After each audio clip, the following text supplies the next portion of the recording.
Not only that, it stops me from running for president, don't it, if they can discredit me. Do you want to run for president? I thought about it. Even living in Mexico? Well, would you do it from Mexico? I would have had to have forsaken that. That's why I didn't do it. The reason why you didn't run for president is because you would have had to have forsaken living in Mexico. I Let me would tell have you had- something. I would Right have had- now, I you would- might fucking win. I know. I think I could have won. No, the Libertarians contacted me twice to come to their convention. They wanted to nominate me. Jesse, come back to America. And come. And I chose not to do it because I was up for the campaigning. I was up to taking on the Dems and Repubs. But at this point, at age 65, I wasn't up to do the job for 4 years, where I'd have to end my lifestyle in Mexico. Because people don't realize when you get one of them jobs like president or governor, your freedom leaves that day. You don't have freedom. You're 24/7. You're bodyguarded 24/7 every day. You have no freedom whatsoever. I couldn't go in 100% on that, and I felt that if I to go for president, you have to be 100% committed to do the job. If you're not, you're cheating yourself and you're cheating all the people that voted for you. If you're not 100% committed, I could not reach 100%, so I chose not to. So is this because of your own personal feelings about living in Mexico and having freedom and relaxation and enjoying the quality of life? And also, I knew what would happen to me if I looked like I was going to win. I would be politically assassinated. They would pull up everything they could on me. You know, one of the things they missed, which I laugh about today when I ran for governor, they never found it out, and I've admitted it since, so it'll show up now. But they never found out because I'm sure they would have tried to use it even though it's irrelevant. And if I'd have gone for president, they would have. You know what that is? What?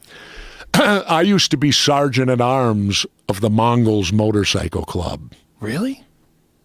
What does that mean? What's sergeant at arms? Just the guy carrying Third the guns? in command. The Mongols are. I watched some fucking one of those really terrible news shows where they do reenactments of Well, the Mongols are strong here in Southern California. We're the black and white. We're the ones that fought war with the hell. What's the black and white? That's our colors. Oh, okay. The Angels are red and white. Oh. The Mongols are black and white. Did you guys have shootouts with the Angels occasionally? Yeah. Do you have one of those jackets? Yeah, I have that at home. No, I was an officer, so I was allowed to keep mine. So what does that mean? Like, what did you guys do? At that time, it was 1973. I rode Harleys, and I was still in the Navy. I used to leave the base and put my colors on. But what, like sergeant at arms, what does that mean? You had to carry guns? No, sergeant at arms, you got the president of the chapter, you got the vice president, third is the sergeant at arms, fourth is the secretary. It's very militaristic. Nobody wants to be the secretary. Yeah, you do. That makes you an officer. Job. No, but you keep track of all the money and stuff.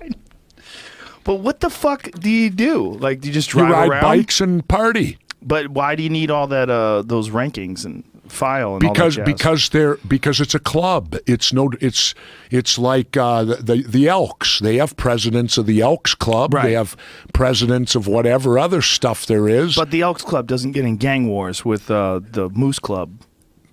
You never know. You never know. You never know. It might get crazy. A turf war could happen. Right? You like don't the know. Navy and the Army might get out. The Elks and the Moose Club. And in my day, a lot of the outlaw bikers were former military. Yes. And that was a big thing with the Hells Angels. Yeah, because you came people home, coming back from you Vietnam. wanted your camaraderie. You wanted a brotherhood. Right. You wanted. And they felt disenfranchised, right? I did it more for the adventure. I was getting out of the SEALs. I'd done 2 tours, 17 months in Southeast Asia. I was going to transition into private life. I was riding a Harley. My 2 buddies that I'd ridden with a year earlier were now full-patch Mongols when I came back from my second deployment. Let me pretend to be a douchebag politician running against you here. Yeah. I would say. Are you really prepared to have a former sergeant of arms from the Mongols Motorcycle Club running the United States of America? I don't think so, ladies and gentlemen. And I would counter that and say, nobody messes with the Mongols, nobody will mess with the U.S. Well, that's people do mess with the Mongols, though, and we don't really. They don't. I would have to help you. No, with that they speech. don't. Let's not do that. No, they don't. They do mess with the Mongols, right? Who Don't does? they have wars? Don't they have those guys have? Don't they shoot it out in like Texas steakhouses and shit? Didn't they have like some big fucking shootout? Ours was Hera's nightclub in Nevada. When was that? That was back in 2002. Yeah, but there was a big one a couple of years ago, right? Not with us. Wasn't with the Mongols? With us. So you're saying us, like you're still with them, huh? Is it like a Marine? You're a Marine for life, that kind of thing? You got a card on you? Yeah. What are you just going to pull out his goddamn Mongol card? I don't believe this. What do you got in there? He's got a wallet. He's going to pull out a Mongol card. Let's see. Right next to his Disneyland year pass. Well, let me see here. I got a Disneyland year pass. I got to find it now because I tuck it away. No, I actually... You have a Mongol card. I would think that you would need a tattoo. I would say, listen, bitch, if you really want to be down for life, we got to get you a tattoo. I already have a tattoo. Of the Mongols? No. What is it? Like a UDT tattoo? The seals. Yeah. I have the Budweiser Trident and...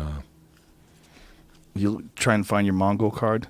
How many of those cards do you actually There's need? mine. Look at that. And there's the card from Geo, the Hollywood Prez gave me his last time I saw him. Bam, motherfuckers. Legit. Too legit to quit. That's hilarious. That is hilarious. And my name was... I don't know. What was your name? Find it on there. You never go by your real name. Superman? Superman. Why'd they call you Superman?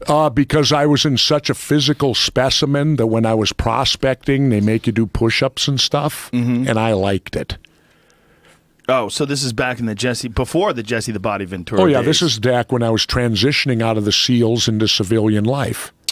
And in fact, there's a good transition I can tell you about that shows how a book should do due diligence before they write something. There was a book written by William Queen, an ATF agent who infiltrated the Mongols. It's called Under and Alone, and he infiltrated them and put like 25 of them in prison. Well, in the book, they wrote that I was a former Mongol, Governor Jesse Ventura, blah, blah, blah, blah, blah, blah, right? But you know what they did? Before the book was published, they sent me an entire copy of the book. They said, Governor, please read this, and if you have any problems, call us. So I read the book. I didn't hide from the fact that I was in the Mongols. I never do. But I did want them to change something, and they did. When I called them, I said, you stated the history of the Mongols that we started off like all white supremacist outlaw motorcycle clubs. I said, I would never join anything that was white supremacist. I said, to me, a biker is a lifestyle and the color of your skin has nothing to do with it. And I said, and the Mongols were not white supremacist. And she said to me, well, Governor, how can you prove that? I started laughing. I said, I think I can prove it easily. She goes, tell me, this the editor at Random House. I said, at what time did Mexicans become white supremacists? Because I said the Mongols are 75% Latino Mexican. I was one of the few white guys who could ride into East LA and never be bothered because of my patch. So how can you call us what? The Mongols started because Mexicans weren't allowed in the Hells Angels. See, I knew I'd like to. So the Mongols the Mexican bikers started their own bike club because they weren't allowed to be angels. Well, and how yet did they miss allow that? white guys. But how did they miss that in writing the book? That seems stupid. Because he didn't know any better. But that seems like a giant error. It was. That's like a critical aspect of the history of it. I had them pull out white supremacist. I said, and she started laughing when I said, well, I've never met a Mexican white supremacist. Have you? She said, no, I haven't either. I said, well, we're 75% Latino Mexican. She goes, really? I said, yes. And I gave her the history. The Mongols started because the Hells Angels wouldn't allow Mexicans. That's hilarious. And that's how the Mongols got started in 1970. Because they're 75% Latino Mexican, but they didn't have the same, you could be white. You know, I was a minority in the Mongols. Now, was there crime involved in the Mongols? I don't know. You were doing it? Like I told them, I was still in the Navy and they used to protect me. Whenever we'd have church? Right? Church, that's meeting. They call it church? Mm-hmm. Whenever we'd have church, if it got to anything that was at all illegal, my prez would send me out to watch the bikes. That's fucking weird. Well, they knew it. No, they knew I was in the military. I know, but I'd didn't that face feel double. bizarre to you? No, because I'd face double. I'd face military justice as well as civilian. A lot of these guys are old military. They did it to protect me. I appreciate that, but didn't it feel bizarre to you to be a part of a group that was probably doing some illegal shit? No, because I thought at least I won't go to jail. So They won't have nothing on me because I don't know nothing about it. And you didn't care. You loved them no matter what. I loved riding. You should see when I'd get pulled over. We'd get pulled over by the CHP, California Highway Patrol, back then. And I'd pull out my active duty military ID. And they'd look at me and, what are you doing with these guys? I said, they like to ride bikes. So do I. Can't you just ride a bike by yourself? No?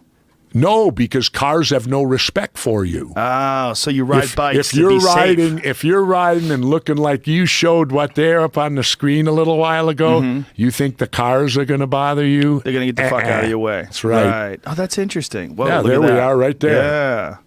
Wow. And do you still put on those jackets and still get on the Harley? Yeah, except it ain't a Harley.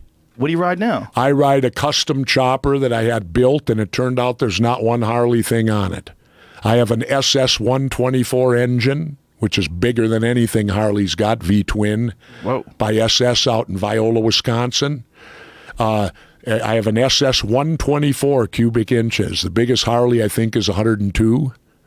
So you drive this around Mexico? No, I drive it in Minnesota. Oh. And I have, it's a Rolling Thunder frame, Arlen Ness front end and primary cover, RevTech 6-speed transmission, Kuryakin gears. Turned out when I built the whole chopper, in the end, there wasn't one thing Harley on it. Is that good? I don't know. It's all custom made though. And I put the old sissy bar that goes way up. I made a custom bike. Are you doing these things, the ape hangers? Yeah. You do that? Yeah, got the ape hangers But is it and the above your sissy bar. shoulders? No, mine aren't that high. Mine are Okay. about right here. Right here seems logical. Yeah. That seems logical. Yeah. These guys, this is Yeah, ridiculous no, I don't shit. go that high. That's ridiculous. I don't go, but I have an extended front end. Why do they do that though with the up high handlebars? Looks cool. But you can't steer. Doesn't matter. It does. It does if you have to get the Not fuck to out of an the way of outlaw. something. To an outlaw. Not to us. I understand. To us, it's all about You're a being complicated cool. man, Mr. Ventura. It's all You're a about bunch being, of no, things. it's all about being cool. I get it, but you're a bunch of things. You're, Like sissy bars, you don't have them today. The guys that built the bike didn't even know what they were. what's a sissy bar? That's the bar that sticks up high in the back. Oh, okay. Well, That's a sissy bar? Yeah, that's they call it so you don't slide off the seat. Sissies, that's what. sissies. But see, to me, I don't like saddlebags. Right. So a sissy bar is the replacement. I'm going to bungee anything I need to take with me on the sissy bar, like the sleeping bag and anything else you're taking. You bungee it to the sissy bar for when you drive down the road, because I don't dig saddlebags. So you'll drive down the road to go camping somewhere? No, I rode when I got out of office. I rode all over Minnesota flying my colors, and no one even recognized me. You know why? Why? I went to a place, I had a full beard after I taught at Harvard. And so Johnny Depp had come out in Captain Jack Sparrow.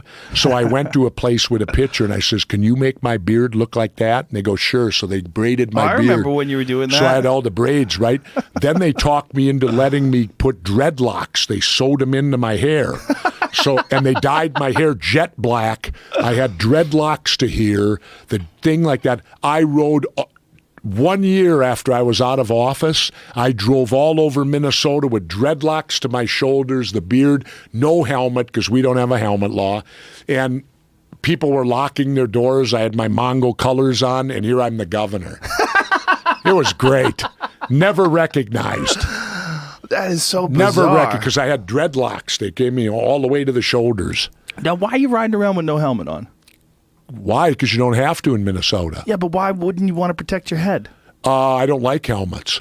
I don't think they should be mandatory. I think something far more. You know what I laugh at? What? When you see someone wearing a helmet and riding a bike with tennis shoes. It's far more important to have over-the-ankle boots as a biker than a helmet. Why is that? Your feet touch the ground. What's going to stable you if you start sliding out? Your foot. Right. Okay. You don't want tennis shoes. You want an over-the-ankle laced-up boot. So or you're an pretty engineer confident boot or that if something. you dump, you'll be able to protect your head? I don't know, but it's a choice of freedom. But what about one of the little skull cap jammies that go like a hat? What No? if my head starts itching? Jesus Christ, scratch it. No, then you got to rub the helmet. That's why when you see a biker rubbing his helmet, it's because his head's itching. Well, we'll just Look, let me put it to you this and not way. worry about an itch. Wait, I'll accept helmets on motorcycles when they make people in convertibles that don't have roll bars have to wear them. I have a convertible that doesn't have a roll bar. Then you should have to wear a helmet. It's a good point. What if you roll that car and you don't have a helmet on? That's a very good point. There you go. I think about that sometimes So the when I'm day high. that you got to have a roll bar is the day I'll put the helmet on. All right, buddy. Relax. And I can't wait to see these women in Beverly Hills with their convertible Mercedes having to put helmets on.